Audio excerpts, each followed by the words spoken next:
안녕하세요. 여기 스터디 사이버 평생교육원 사회복지학의 김병한 교수입니다. 이렇게 화상을 통해 만나뵐 수 있는 기회에 감사드리며 왜 우리는 사회복지사에 관심을 가져야 하는가에 대한 의견을 말씀드려 볼까 합니다.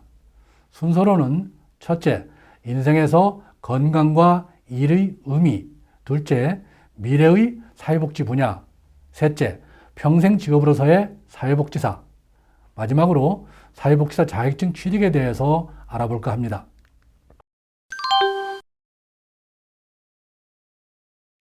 먼저 우리 인생의 주기를 보면 태어나 20, 30년간 공부하면서 지식을 쌓아가는 과정이고 이후 30년간 사회활동을 하다가 50, 60세에 퇴직한다고 할 수 있습니다. 그러나 그동안 과학의 발달과 의료기술의 발전으로 인간 수명은 100세를 훨씬 넘길 수도 있어 퇴직 후 살아온 세월 이상으로 남아있는 세월이 50년입니다. 이제는 150세까지 살 수 있는 NAD 약도 임상시험 중이라는 소문도 들립니다. 인생에서 또는 퇴직 후 가장 중요한 것은 건강을 유지하는 일이며 그러기 위해 일할 공간을 찾아야 하고 일하지 않으면 쉬이 건강을 잃게 됩니다. 더군다나 의료기술은 발달하다 보니 건강을 잃고 난 뒤에 정상화는 어려운 상태로 누워서 30년을 보낼 수도 있으며 이처럼 기대수명이 늘어남에 따라 일하지 않으면 노후 파산 문제도 심각해질 수 있습니다. 퇴직자에게 사회생활에서 했던 일은 더 이상 경쟁력이 없으니 퇴직하였다고 할 것이므로 새로운 일을 찾을 수밖에 없고 비교적 일할 공간이 있는 곳은 사회복지 분야일 수밖에 없습니다. 4차 산업시대의 핵심 요소인 AI 인공지능은 인간 지능을 본딴 컴퓨터 프로그램으로 향후 20년 이내에 현재의 직업의 반이 인공지능으로 대체될 수 있다고 합니다만 대면 관계가 중요한 사회복지 분야는 비교적 대체가 늦어질 수 있다고 예상됩니다. 요양시설 내의 외로우신 어르신들의 수발 업무를 사람보다 AI 인공지능의 로봇으로 대체하기는 쉽지 않기 때문일 것입니다. 이처럼 사회복지 분야는 다른 직업군에 비해서 나이가 들면서도 일할 수 있는 공간을 제공할 수 있습니다.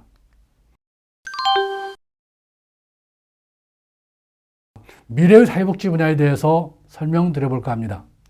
우리나라의 사회복지 예산은 국가 예산의 3분의 1에 해당하며 급속한 저출산 고령화 추세로 5년 내에 초고령 사회로 진입되어 국민 전체의 20% 이상이 노인 인구인 65세 이상에 해당하여 갈수록 사회복지 예산 편성이 증가할 수밖에 없는 구조입니다.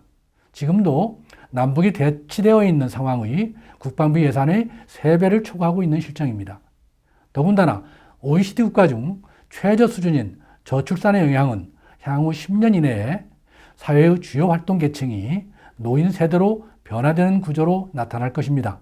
이는 사회에서 노인 세대의 영향력이 전대되어지고 취업 및 사회활동에서도 노인 세대가 중요한 역할을 수행하는 상황이 된다는 의미입니다. 이 상황에서 인공지능으로 비교적 덜 대체될 수 있는 사회복지 분야에서의 취업 공간이 넓어진다고 할 수 있습니다. 사회복지 분야에는 노인복지, 장애인복지, 청소년복지, 아동복지, 여성복지, 가족복지, 교정복지, 산업복지, 학교 및 의료사회복지, 사회복지 정책과 행정 등 수많은 분야가 있으며 이곳에서는 사회적 경력이 풍부한 인력이 필요한 실정입니다. 그러나 전체 인구는 줄어들고 사회복지 시설들은 시간이 지날수록 늘어나는 구조 때문에 사회복지 분야도 시간이 갈수록 자격 조건이 강화되고 또 진입 장벽이 높아질 수밖에 없으며 이는 어차피 사회복지 분야도 국가의 경쟁사회 구제에 속해 있고 기득권층이 존재하기 때문입니다. 그래서 우리는 쓰임을 받기 위해서는 미리 준비가 되어 있어야 하며 퇴직하고 나서 준비하면 이미 늦을 수 있습니다. 경쟁사회에서 사람이 필요할 때에는 준비된 자를 선호할 것이고 뽑아서 준비시키려 하진 않을 것입니다. 따라서 실질적으로 사회복지 분야에서 취업과 시설 운영을 희망한다면 자격 조건과 설립 조건에 맞추는 공부와 자격을 미리 준비하고 가능한 빨리 시작해야 경쟁력이 있을 것입니다.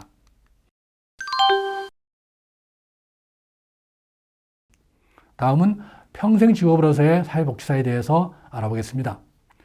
이러한 미래를 대비하기 위해 사회복지사 자격증과 전문가가 되기 위한 공부가 필요할 것입니다. 예를 들어 사회복지 관심을 위한 최초 단계로서 사회복지사 2급 자격증을 이수하고 사회복지 전문가로서 최소 자격이라 할 수 있는 사회복지사 1급 국가 자격증을 취득하고 이후 재취업을 하고 공부를 하면서 경력을 쌓아서 후에 시설도 운영한다면 이를 통해 건강을 유지하고 더불어 가족과 함께 일할 수 있는 평생 직업을 가져볼 수 있을 것입니다. 갈수록 청소년 취업이 어려워지는 상황에서 가족과 함께 일할 수 있는 것도 사회복지 분야의 장점 중 하나일 것입니다. 또한 사회복지학, 석박사 진학과정 등의 자기 개발을 통해 경쟁력을 강화하고 전문가로서 자질 향상을 한다면 자체 사회복지 분야에서 오피니언 리더 역할도 할 수 있고 본인이 소속된 시설 운영에서도 도움을 줄 수 있다고 봅니다. 사회복지 공무원 채용을 포함하여 사회복지사를 필요로 하는 의무배치 직업군도 연 12%씩 성장하고 있고 사회복지사는 노후준비 자격증으로 적합하여 현재 중년 여성 재취업에 가장 도움이 되고 있으며 10년 후에도 전망 좋은 일자리 탑3, 인공지능 시대에도 살아남을 수 있는 미래 유망 직종 탑10에 속해 있다고 알려져 있습니다. 그러면 사회복지사는 구체적으로 현재에도 어떤 분야로 진출하고 있는지도 간략히 살펴보겠습니다. 종합사회복지관, 노인복지관, 장애인복지관, 노인요양시설, 지역아동센터, 아동보호 및 생활시설, 장애인 생활시설, 쥐약관 보호서비스센터, 재가복지센터, 건강가정지원센터, 심리상담센터, 청소년쉼터, 피해자 보호시설, 직업상담소개서 및 기타 상담기관, 이 외에도 학교, 병원, 군대, 공무원 등 다양한 분야로 진출하고 있습니다.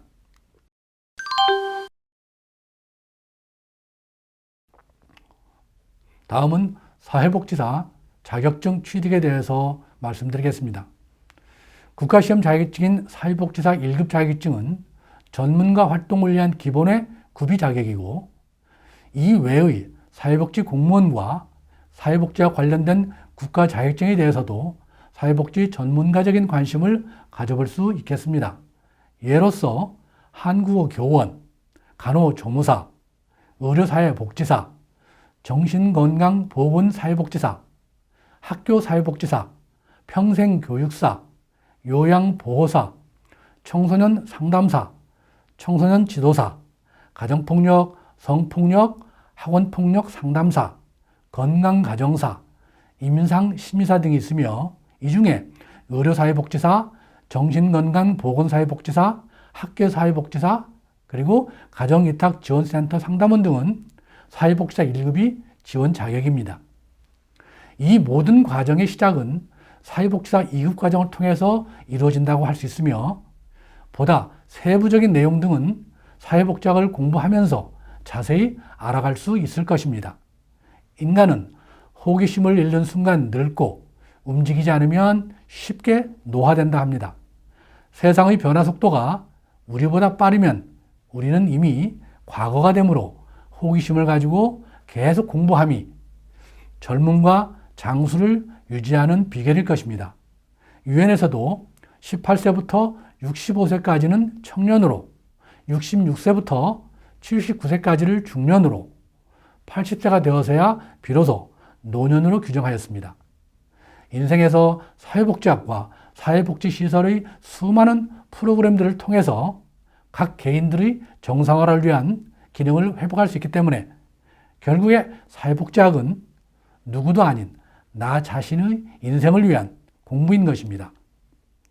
이를 위해 국가의 평생교육제도인 저비용의 학점은행제, 원격교육과정을 적극적으로 잘 활용하시면 많은 도움이 될 것이며 이 분야의 선도 교육원인 저희 여기스터디 사이버 평생교육원은 차별화된 저비용 고효율의 학사관리 운영 시스템과 개별 맞춤의 상담과 관리로 자격증과 학위 취득의 기회를 제공하여 여러분들의 꿈과 목표를 실현시켜 드릴 것입니다.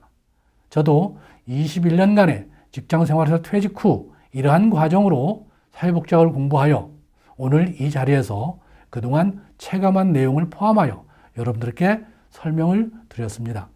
끝까지 시청해 주셔서 감사드리며 여러분들의 앞날에 항상 건강하시고 행운과 행복이 가득하시길 기원합니다. 감사합니다.